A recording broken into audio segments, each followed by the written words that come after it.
गुजरात दौरे पर पहुंचे प्रधानमंत्री नरेंद्र मोदी ने एक बार फिर पहलगाम आतंकी हमला और ऑपरेशन सिंदूर का जिक्र करते हुए पाकिस्तान पर निशाना साधा। प्रधानमंत्री ने कहा कि आतंक फैलाने वालों ने सपने में भी हमारे एक्शन के बारे में नहीं सोचा होगा। उन्होंने यह भी कहा कि सिंदूर मिटाने वालों का मिटना तय है। प्रधानमंत्री ने ऑपरेशन सिंदूर की कामयाबी का जिक्र करते हुए कहा कि 22 अप्रैल के हमले का बदला सेना के जवानों ने अपने पराक्रम से महज 22 मिनट में ले लिया। बड़ी खबर हम आपको बता रहे हैं और इस बीच प्रधानमंत्री नरेंद्र मोदी का एक बड़ा बयान आया है। ऑपरेशन सिंदूर को लेकर प्रधानमंत्री मोदी का यह बड़ा बयान है। छिपाकर नहीं, बताकर मारा है। प्रधानमंत्री नरेंद्र मोदी का ये बड़ा बयान ऑपरेशन सिंदूर को लेकर देश पर आंख उठाने वाले बख्शे नहीं जाएंगे। 22 मई के बाद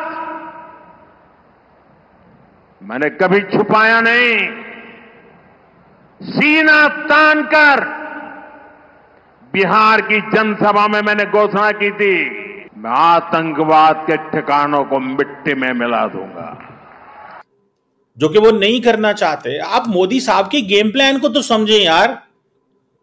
ये जितने पॉलिटिशियन ऑल पार्टी डेलीगेशन गया हुआ है ना इंडिया का, इनमें से बहुत सारे ऐसे लोग हैं जो हुकूमत को, बीजेपी को मुख्तलिफ जगहों पे बहुत ज्यादा तनकीद कर चुके हैं, लेकिन वो कहते हैं कि we want to give a united front against Pakistan. That's fine, India के वो है।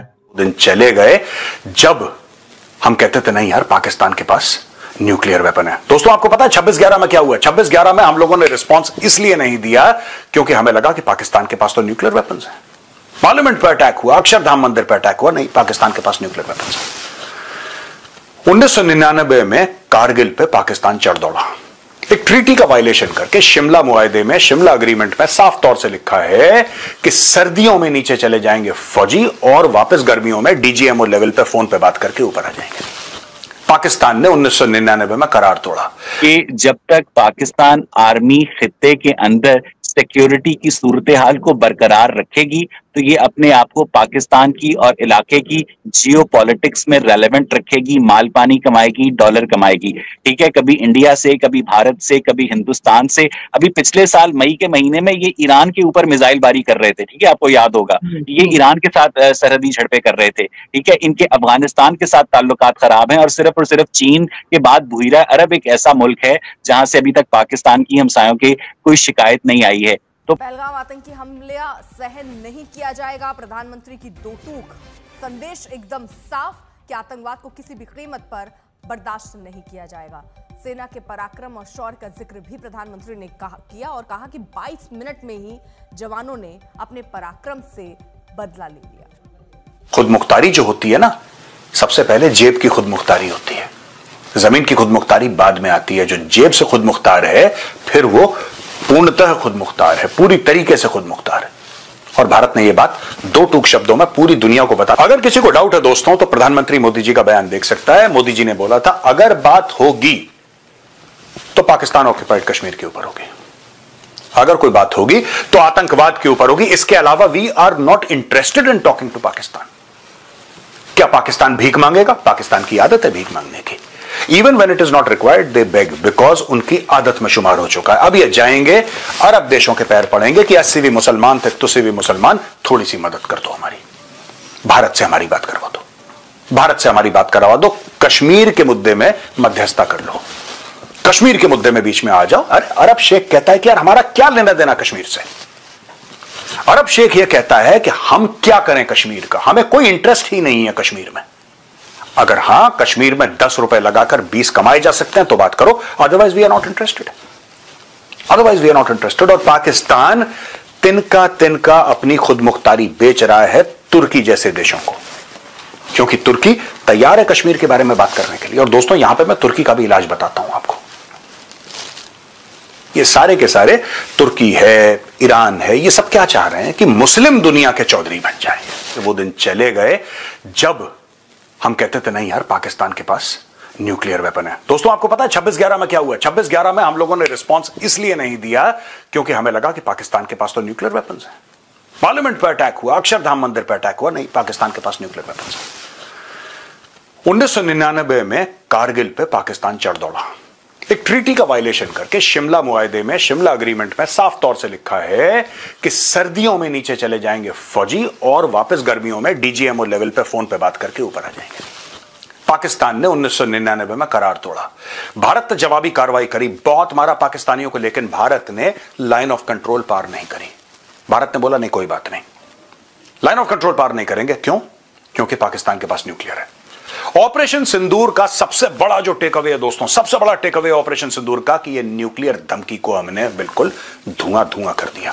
आज के बाद पाकिस्तान न्यूक्लियर धमकी नहीं देगा। और आपने एक और बात नोट करी होगी, दोस्तों आपने, कि जब से ऑपरेशन सिंदूर शुरू हुआ है तब से न्यूक्लियर के मामले में पाकिस्तान ने चूं तक नहीं करी। ना इनके आर्मी चीफ ने, ना इनके DGISPR ने, ना इनके DGMO ने, ना इनके किसी नेता ने। चुप बैठे बिल्कुल, न्यूक्लियर के बारे में बात मत बोलो। तुमने मुंह खोला, भारत ने एक और ब्रह्मोस डाला तुम्हारे मुंह के अंदर। यह बात हुई है।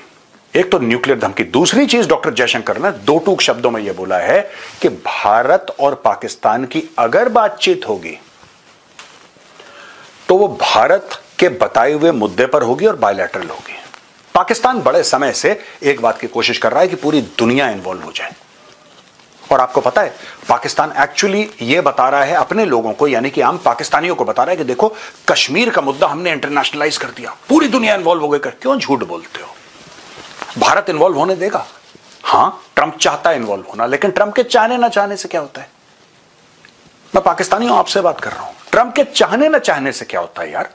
हमें कौन सा ट्रंप से लोन लेना है, हमें कौन सा IMF के सामने घुटने टेकने, हमें कौन सा चाइना से पैसे लेने, हमें कौन सा वर्ल्ड बैंक से फंडिंग चाहिए?